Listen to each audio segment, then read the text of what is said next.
Welcome to the Genius Factory. Enjoy the video. Hello everyone.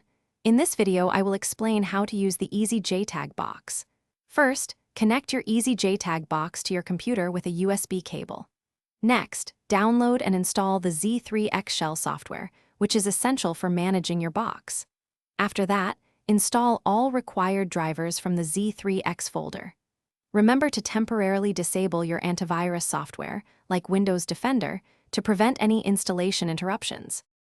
Once your Easy JTAG box is set up, the next step is connecting it to your target device. You will need to identify the correct JTAG or eMMC ISP pinout for your specific phone or device model.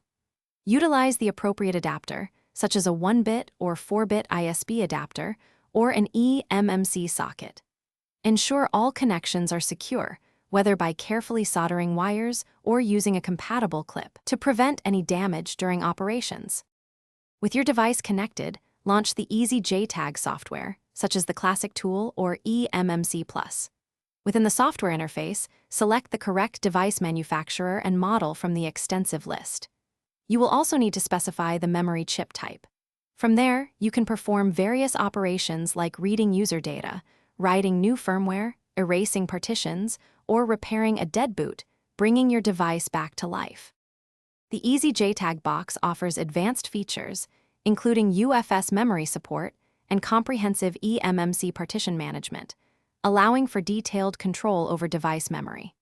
To ensure the best performance and compatibility with the latest devices, always keep your software and drivers updated.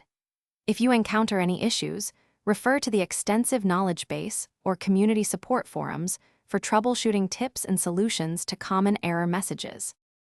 Thanks for watching. If you found this helpful, don't forget to like and subscribe.